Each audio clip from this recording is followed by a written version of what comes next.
Desde que o mundo é mundo, o ser humano se pinta como forma de expressar sua cultura e espiritualidade. Esse hábito é mais antigo do que possamos imaginar. Maquiagem deriva do francês maquillage e significa pintar o rosto. Nos primórdios da humanidade, o Homo sapiens já utilizava da pintura feita de pigmentos de extrato de plantas e animais, bem como argila para seus rituais espirituais, suas batalhas ou caçadas. Mas é no Antigo Egito, mais especificamente no ano 3000 a.C., que temos relatos do surgimento das primeiras maquiagens como forma de se embelezar e se proteger. Você sabe o que é kohl? Sim, uma substância tóxica feita à base de chumbo, óleo vegetal e gordura animal, que além de embelezar os olhos, funcionava como repelente. A pintura era usada por nobres e sacerdotes e acreditava-se que quem a usasse teria a proteção de alguns dos deuses egípcios. E como o intuito desse nosso vídeo aqui é fazer um paralelo com a história da maquiagem e a arte drag, vem comigo, você vai descobrir coisinhas. Você sabia que a arte da transformação como forma de luta e contestação de valores tem o seu primeiro registro no Antigo Egito? Hatshepsut foi a rainha faraó que durante 22 anos reinou absoluta e de forma magistral no Egito do século XV a.C.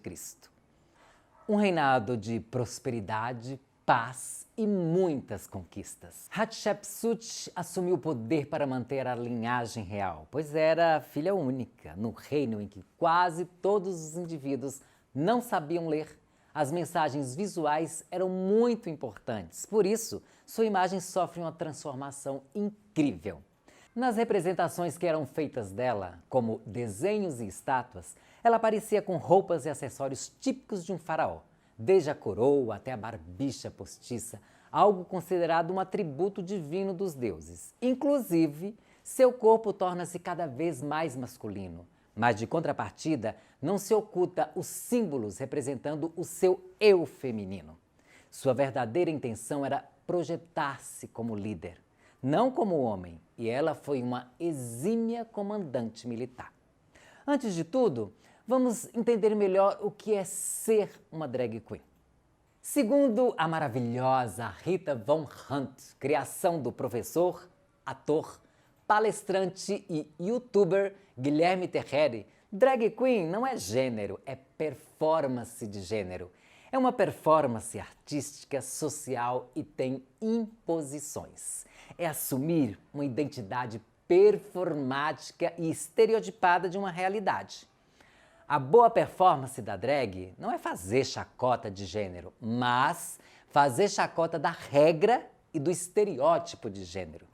As drag queens e drag kings têm o poder artístico de mostrar para as pessoas que tudo isso é uma construção, é uma performance, é um elemento artístico fundamental para que a gente luta contra a ideia de essência masculina e feminina.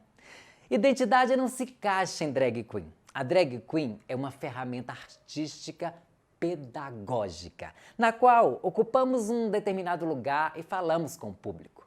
Ser drag queen é ser uma aliada de uma causa, não é a protagonista. Para fechar com chave de ouro, ela cita a filósofa pré-estruturalista Judith Butler. Abre aspas, a drag queen é o expoente máximo da performatividade de gênero. Fecha aspas.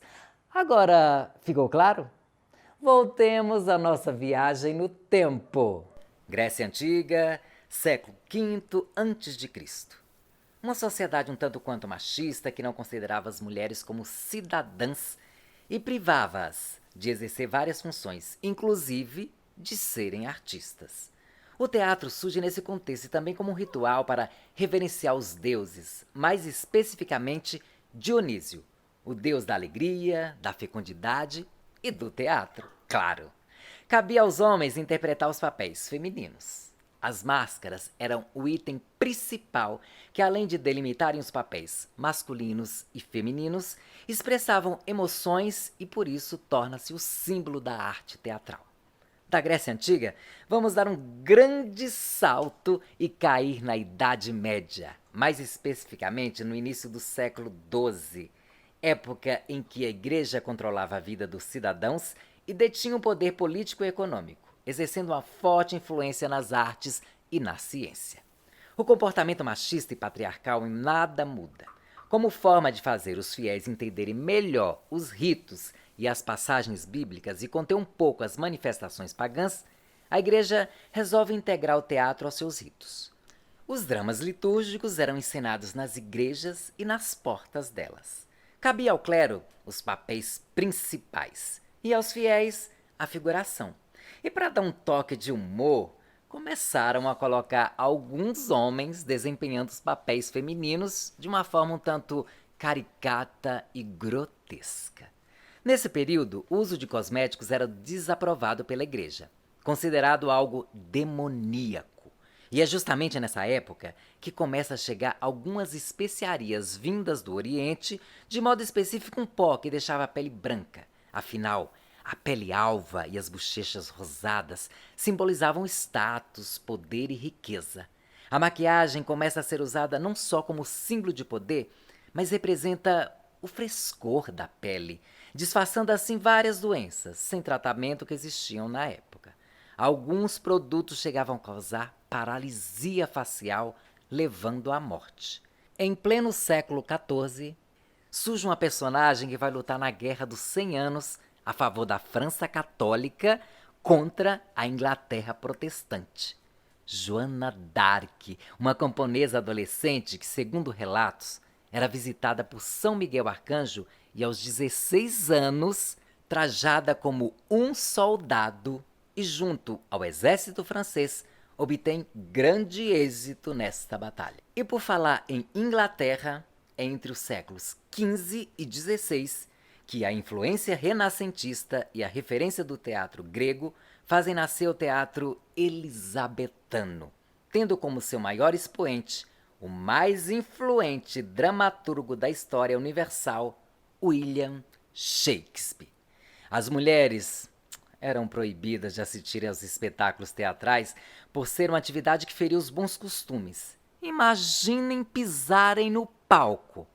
As mais ousadas que iam ao teatro eram as prostitutas ou algumas que usavam máscaras para não serem reconhecidas. Os homens, mais uma vez, interpretavam papéis femininos. O próprio Shakespeare interpretou o papel de Margaret Dunjour na peça escrita por ele mesmo, Henrique VI. Por volta do século XVIII, faz-se uma ligação da arte drag com a homossexualidade, gerando assim uma marginalização desses artistas. E acontece então a migração do teatro para os bares e casas onde se faziam shows com destaques para sátiras relacionadas à burguesia da época. Surge então o papel contestador da drag. A palavra queen, que significa rainha, talvez possa se originar dessa forma de caricatura do feminino e, na época, era um dos principais insultos e forma pejorativa de se referir aos homens mais afeminados e homossexuais. E falando em realeza, todas as mulheres da época queriam seguir o padrão de beleza da Rainha Elizabeth, com sua pele extremamente branca e as bochechas rosadas, resultado da aplicação de um pó chamado ceruse, que causava lesões na pele. Conta-se que a rainha contraiu varíola e, para esconder as cicatrizes, usou esse pó, o que causou mais lesões na sua pele. Segundo algumas teorias nada comprovadas, pois não há registro na história comprovando tal fato, e os acrônimos só passaram a ser usados na língua inglesa no século XIX, só para deixar aqui registrado. O mito do acrônimo drag surge com William Shakespeare, como forma para designar os atores que iriam interpretar os papéis femininos. Algo do tipo dressed resemble as a girl, vestido como uma garota. Já que estamos falando em teorias não comprovadas, outra é de que o quadro da Mona Lisa, aquela famosa pintura Gioconda, obra de Leonardo da Vinci, um dos maiores eminentes do Renascimento italiano, foi a forma que ele usou para expressar, através de sua arte, o seu lado feminino. O que seria então drag?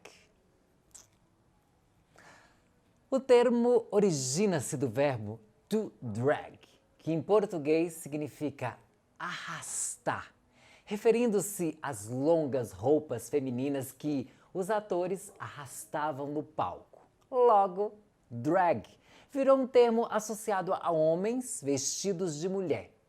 É por volta de 1870 que se tem conhecimento na história do termo drag, descrevendo homens que se vestiam de formas tidas femininas para interpretar papéis no teatro. À medida que essa arte vai aperfeiçoando-se pela comunidade LGBT+, por volta do século XX, o Queen, então, foi adicionado. No século XVII, lá na Indonésia, temos relatos sobre uma arte teatral que tem sua referência lá no século XIII, na ilha de Java. Uma dança onde homens interpretavam papéis tidos como femininos, com máscaras, perucas exageradas e leque nas mãos, conhecido como teatro topeme. É também do século XVII o teatro kabuki, a arte de cantar e dançar. A forma cênica desenvolvida no Japão, mostrando o total perfeccionismo do ator para com essa arte. Algo que levava anos de preparação. Conta-se relatos que alguns atores fora de cena viviam a questão do que era considerado feminino para os padrões sociais e da personagem que interpretavam no teatro no seu dia a dia. Fica claro mais uma vez que somente os homens podem participar desta arte. Destaca-se também a maquiagem, super elaborada, algo que em muito influenciou o mundo das artes e da arte drag queen. E aportamos no Brasil do século XVII. Monarquia. Dona Maria I baixa um decreto proibindo a presença de mulheres no teatro e os papéis então são interpretados pelos homens. Segundo relato do livro Devassos no Paraíso, de João Silvério Trevisan, abre aspas, o mais antigo conjunto teatral de que se tem notícia no Brasil era composto por mulatos liderados pelo Padre Ventura, junto à Casa de Ópera do Rio de Janeiro. Já em 1748, eles interpretavam papéis masculinos e femininos, além de cantar, dançar, recitar e fazer comédia. No final do século XVII, o ator que fazia papéis femininos tornava-se uma figura cômica, caricata e suas aparições eram ocasionais. Fecha aspas. Entre os séculos XVIII e XIX, a maquiagem passou a ser vista com maus olhos. O parlamento inglês atribuiu às mulheres a mesma pena que era atribuída a quem praticava a bruxaria. O esposo poderia pedir divórcio caso descobrisse que a esposa usasse desses elementos para induzi-lo ao casamento. Em 1880, tem-se notícia da primeira pessoa que se descreveu-se como uma drag queen. Na época, conhecido como Female Impersonator, imitador feminino. William Dorsey, nascido escravo em Hancock, Maryland, nos Estados Unidos, começou a realizar bailes drags em Washington, D.C., com a presença de outros homens que também tinham sido escravos. A arte drag nos Estados Unidos foi muito influenciada pelo desenvolvimento dos menestréis de blackface, a prática teatral de atores que se coloriam com o carvão de cortiça para representar personagens afro-americanos de forma exagerada. Com o passar do tempo, eles acharam divertido zombar também das mulheres afro-americanas se apresentando em esquetes cômicos, danças e canções. Em 1880, no Canadá e nos Estados Unidos, surge o movimento vaudeville, um estilo de show totalmente variado, estilo circo de horrores, freak show e as famosas performances de homens que se vestiam de forma feminina e que atraía um grande público. Julian Eltinge é um dos nomes mais conhecidos do movimento. Ator de teatro e cinema e imitador feminino. Apareceu aos 10 anos de idade com trajes femininos no Boston Cadets Heavyweight e, em 1904, fez sua primeira aparição na Broadway, excursionando por toda a Europa e Estados Unidos, e a fama dele foi tanta que ele chegou a ser o ator mais bem pago da América. Aqui, no Brasil, no ano de 1921, o jornal O Estado de São Paulo noticiava que no palco do Cine São Paulo era encenado um espetáculo pelo famoso, abre aspas, imitador do belo sexo, Darwins. No Brasil, da década de 1930, surge uma cantora de origem portuguesa que ficou conhecida mundialmente por seu estilo único e originalíssimo. Roupas coloridas e extravagantes, famosos chapéus de frutas e as altíssimas plataformas. Estilo esse que projetou a pequena notável Carmen Miranda para o mundo e foi totalmente absorvido pelo universo drag. A maquiagem que ditava moda na época eram sobrancelhas totalmente depiladas e redesenhadas com lápis num fino traço ousado e marcante.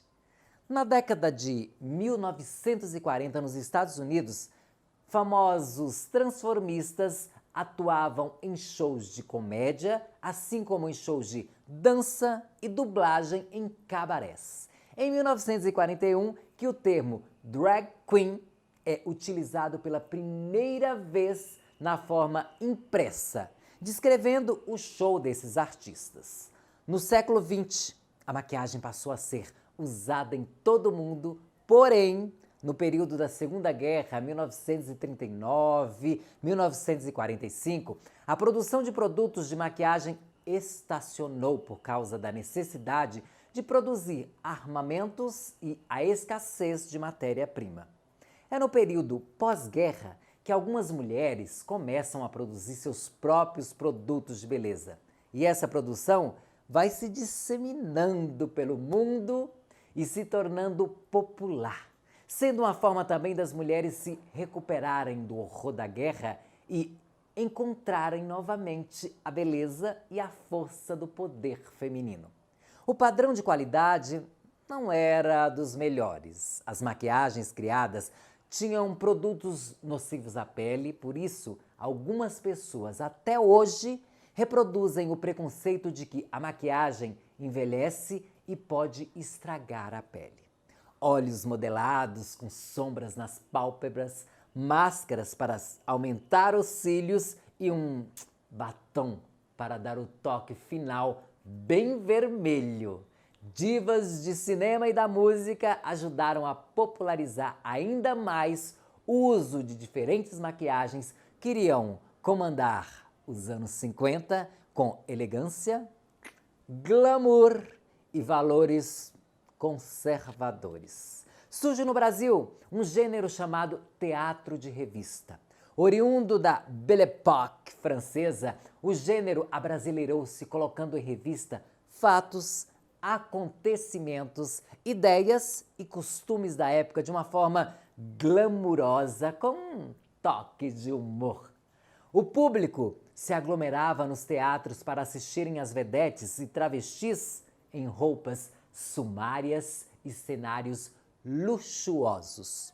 Surge o termo transformista, designando os artistas que não eram travestis, mas que performavam e encantavam o público por se transformarem e se assemelharem às travestis, divas do cinema e da música e das vedetes da época. Uma das grandes atrizes do teatro de revista, que também irá encantar no cinema nacional, é a travesti Ivaná. Com o passar do tempo, o luxo e a qualidade do teatro de revista caem, vindo a evoluir com o surgimento do teatro rebolado E com o fim do teatro rebolado, surgem os shows só de travestis.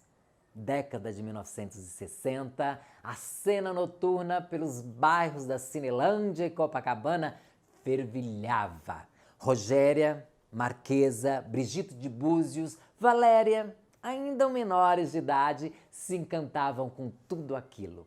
E é justamente no ano de 1963, no show internacional 7, na boate Stop, Galeria Alaska, que elas fazem o seu debut. No ano seguinte, estrela um dos mais famosos espetáculos da época, que ficou em cartaz por mais de um ano com casa lotada. A revista Les Girls, dirigida por João Roberto Kelly. Heloína dos Leopardos integrava também o elenco e, após se ausentar do Brasil por um período, no ano de 1976, volta turbinada e poderosa de Hong Kong e, a convite de Joãozinho 30, vai à frente da bateria da escola de samba Beija-Flor de Nilópolis como a primeira rainha de bateria de uma escola de samba. Ano que a Beija-Flor sagra-se campeã com seu enredo Sonhar com o Rei, dá Leão. O carnaval no Brasil é um capítulo à parte dessa história. Não vamos entrar em detalhes, afinal, é de conhecimento de muitos que é no carnaval que os homens extrapolam suas fantasias, pois é uma festa em que, abre aspas, todos podem ser o que querem ser, fecha aspas. É comum homens vestidos de trajes femininos, maquiagens e perucas para se divertir na folia de Momo. Após e durante o carnaval é alarmante o número de assassinatos de pessoas LGBT+, em especial de travestis e transexuais, de uma forma brutal e violência. O país que mais consome pornografia trans e travesti é o que também mais mata travestis e transexuais.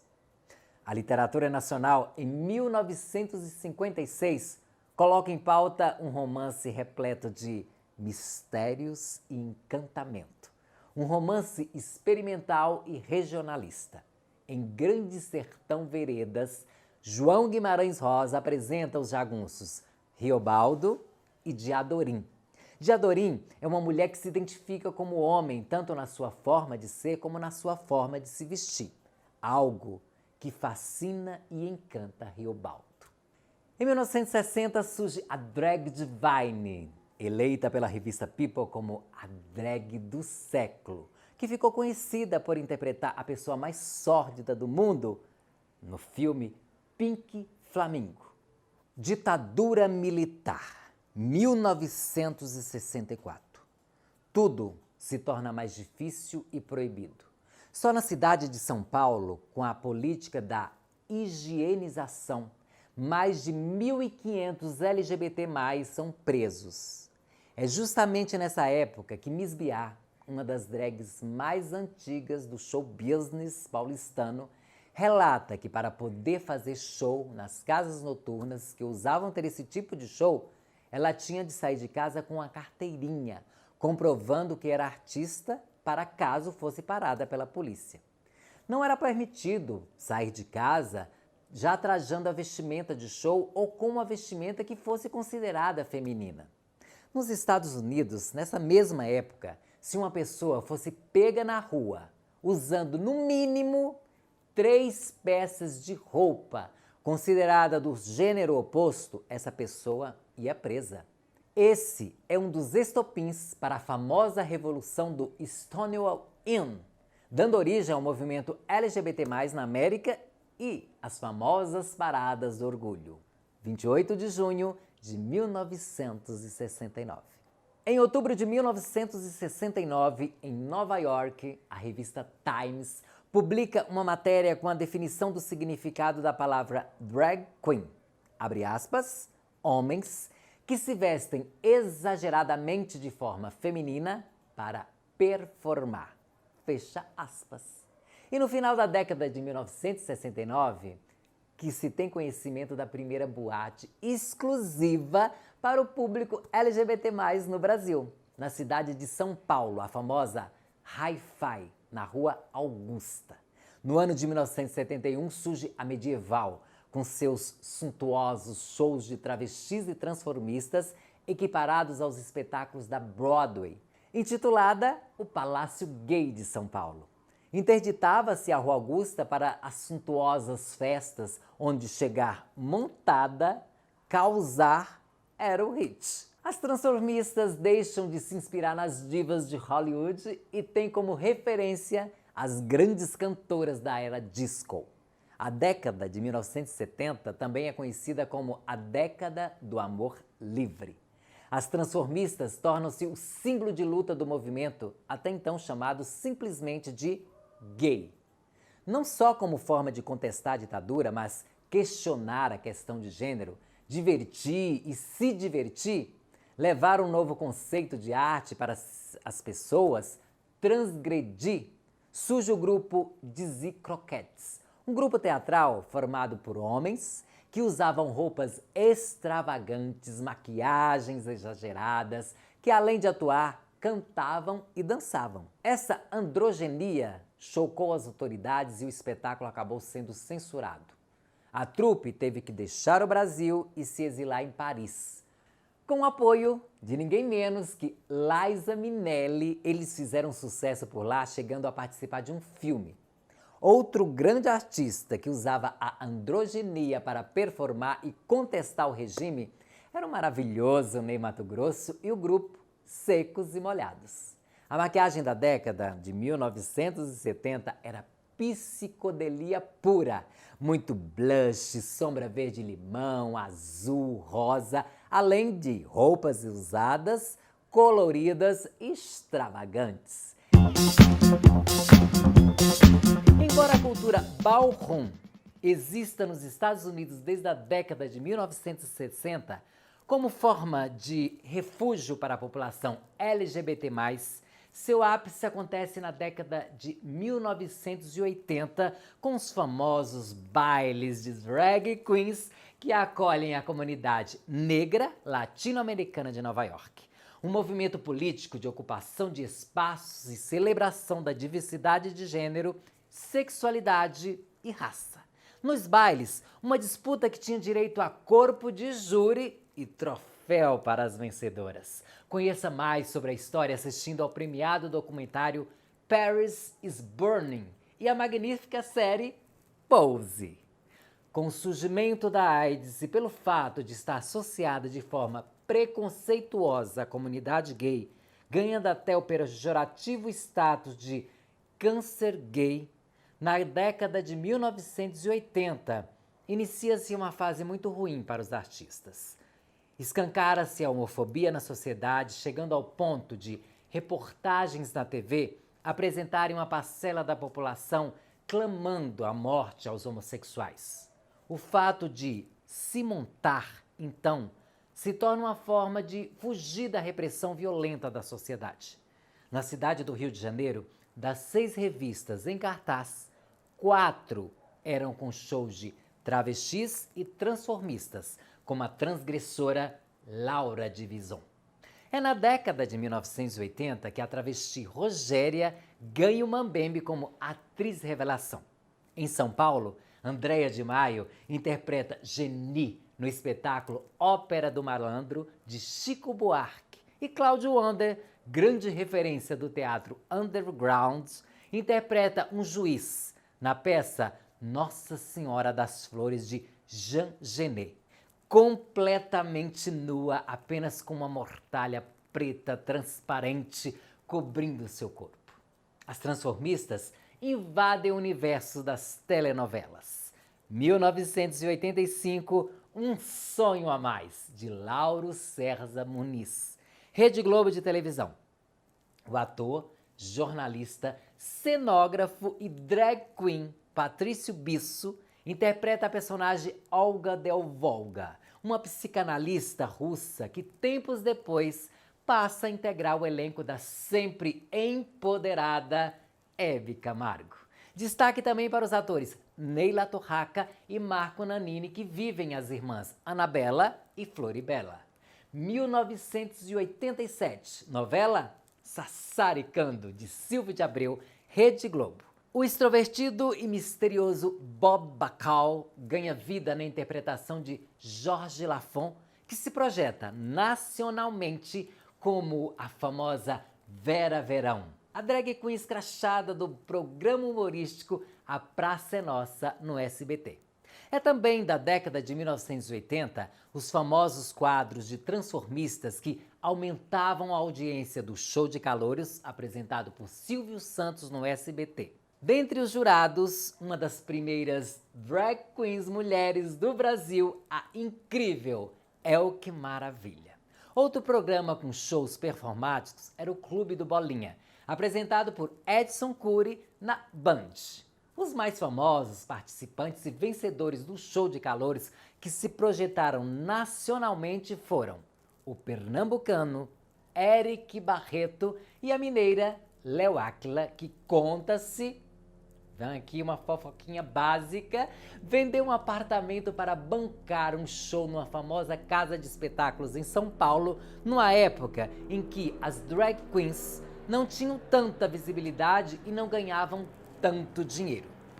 Final da década de 1980, começo da década de 1990, com o advento da montação clubber e o hábito de se produzir exageradamente para marcar presença nas festas badaladas da cidade de São Paulo, como os clubes Massivo, Hells, Senhorita Kravitz, surgem então as primeiras drag queens da cena paulistana. Elas chegavam dando pinta nas portas das baladas como Paulette Pink, toda de rosa com seus patins, Jimmy Keir, a drag de vermelho, Cindy Babado, a famosa hostess da boate do Massivo, a sempre perfeita Liza Bombom na Sound Factory, extremo leste de São Paulo, a icônica Salete Campari, que se inspira em Marilyn Monroe, e na festa dos seus 15 anos de drag parou a cidade de São Paulo com uma suntuosa festa. Márcia Pantera faz história e se torna a precursora do estilo bate-cabelo. Você sabe o que é o estilo bate-cabelo no universo drag? Num determinado momento em que a música acelera, as drags giram o cabelo freneticamente como uma hélice de helicóptero. Em meados de 1993, ela se torna a top drag do estilista Alexandre Erkovich, participando dos seus desfiles, empunhando seus modelos e trazendo um novo conceito de vestimenta para o universo drag. A drag queen Verônica se torna também um ícone e referência, trazendo um estilo mais top e clean como conceito para muitas drag queens. Em 1993, em Copacabana, acontece o encontro histórico da drag queen Isabelita dos Patins com até então presidente do Brasil, Fernando Henrique Cardoso. O fato inusitado ganhou a capa de vários jornais brasileiros, projetando ainda mais a cultura drag de uma forma positiva. 1994, o mundo se encanta com um filme australiano que projeta e humaniza a arte drag mundo afora, arrebatando vários prêmios. Priscila, Rainha do Deserto. A aventura de 3 drag queens no deserto australiano. Em 1995, embalado pelo sucesso de Priscila, Hollywood lança Para o Wong Fu, Obrigada por Tudo, Julie Newmar, com Patrick Swayze, Wesley Snipes e John Leguizamo, no papel de 3 drag queens e a participação mais que especial e afetiva de RuPaul. Em 1995 acontece no Rio de Janeiro, na orla da praia de Copacabana, a primeira parada LGBT do Brasil, com o nome de Marcha pela Cidadania de Lésbicas, Gays e Travestis. E lá estão as drag queens estampando as capas dos veículos de comunicação da época com seu colorido e reverência. Uma das quais, a Drag Mamãe, criação de Beto de Jesus, um dos fundadores da Parada do Orgulho LGBT da cidade de São Paulo, que aconteceria 2 anos depois, em 1997, com um número super reduzido de pessoas, à frente de uma perua e a presença delas parando tudo. Conta-se que Cacá de Poli, simulando um desmaio, parou o trânsito para que a parada pudesse acontecer. O ícone do humor, Silvete Montilla, foi a primeira apresentadora da parada e por anos a fio continuou animando a multidão que a cada ano lotava a Avenida Paulista, fazendo da parada LGBT de São Paulo a maior do mundo. Em 1996, com o boom das casas noturnas com shows de drag queens, surge a Blue Space, que resiste até os dias de hoje.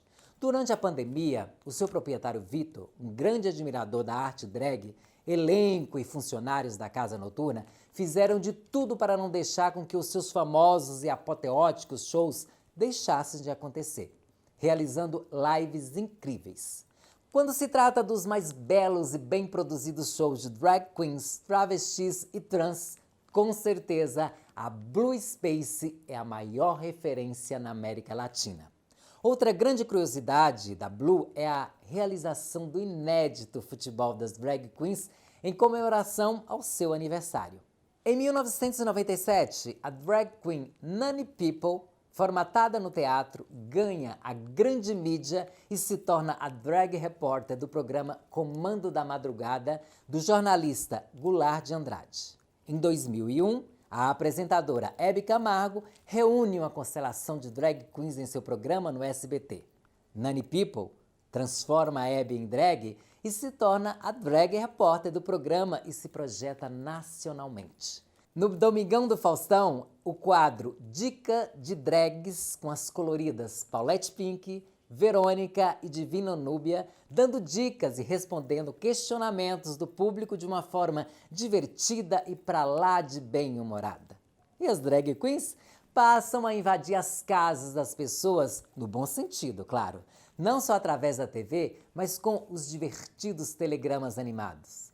A dupla de gêmeas drags, Dolly Dolly, se tornam grande referência na época, quando o assunto é animação de eventos. Bem como euzinha aqui e a minha sócia na agência Drag Queen Eventos, Ciciguel, que tivemos o privilégio de sermos entrevistadas pelo talk show mais poderoso da TV na época, o Programa do Jô. Não podemos esquecer de Priscila Drag, lá de Campinas, que domina a cena no interior de São Paulo, fazendo eventos de segunda a segunda. Tchaka Drag Queen, que atualmente é apresentadora oficial da parada LGBT de São Paulo. Tânia Tumulto, lá em Pernambuco. Antes de surgirem os reality shows só de drags, no ano de 2004 tive o privilégio de ser a primeira drag a participar de um reality aqui no Brasil, o Tá Na Mão, na TV Band, apresentado pelo Otávio Mesquita, dirigido por Marlene Matos. Em 2010, de César, o criador da drag Jimmy Kier, participa da 10ª edição do BBB. Em 2009, RuPaul, que é ator, cantor e drag queen, lança o reality show dedicado exclusivamente à cultura drag queen, Drag Race, uma competição que mostra todo o ecletismo das drag queens, além de toda a sua versatilidade em cena. Programa esse que já foi premiado com o Emmy, No Next Award, dentre outros. RuPaul, antes de apresentar esse programa, já teve o seu talk show. Cantou com famosos da música americana como Elton John e foi a primeira drag garota propaganda de uma famosa marca internacional de cosméticos e segue até hoje, fazendo sucesso e arrebatando prêmios com seu mais que originalíssimo programa que com certeza deu mais credibilidade à arte drag e mudou todo o olhar da sociedade para esse universo. Em 2011, na cidade de São Paulo, surge o Esquadrão das Drags, um projeto social inusitado, que tem como missão educar jovens e adolescentes LGBT+, sobre as questões de cidadania, direitos e deveres e prevenções às ISTs, HIV, AIDS. O projeto formado pelas drag queens Ginger Book, Ciciguel, Sandy Book e Andy Deluc, que teve Nina Cash, a sua primeira formatação, e Cindy Cristal e Driele Drag como stand-by, virou livro pelas mãos da jornalista Roseli Tardelli e Fernanda Teixeira, foi tema de documentário para a Secretaria Municipal de Direitos Humanos da cidade de São Paulo, dirigido pela maravilhosa diretora Tata Amaral, e outro pela BBC de Londres, além de várias homenagens, dentre elas na Alesp e Câmara Municipal. No programa da Eliana, no SBT, as fadinhas safadinhas Amanda de Poli, Jimmy Kier e Silvete Montilla apresentavam e causavam, executando missões repletas de muita aventura e bom humor nas tardes de domingo. Em 2015, Lorelai Fox domina a cena drag no YouTube e lança seu canal Para Tudo.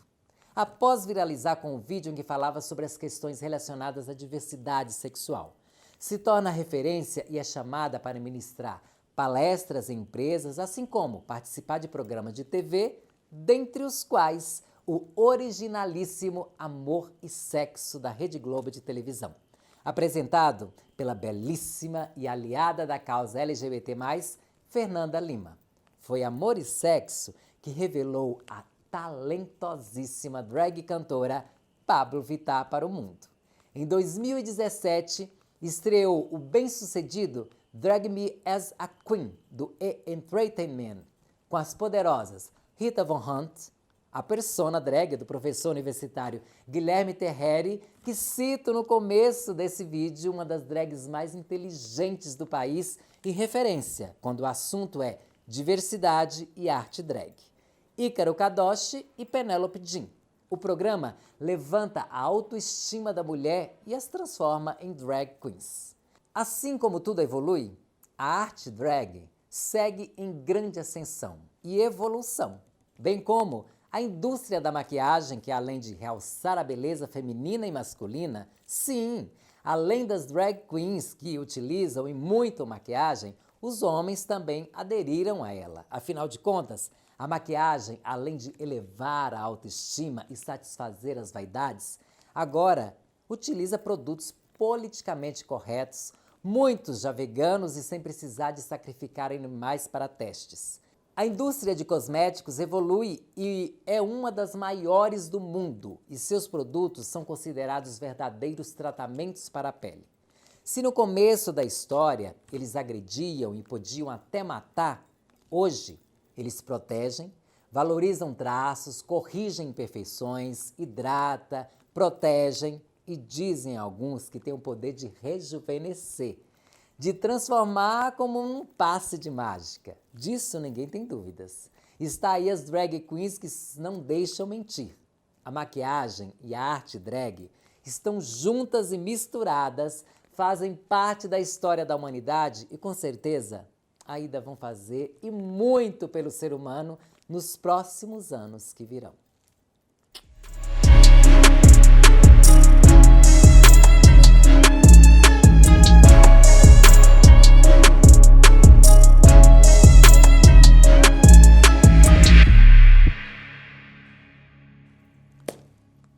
Foi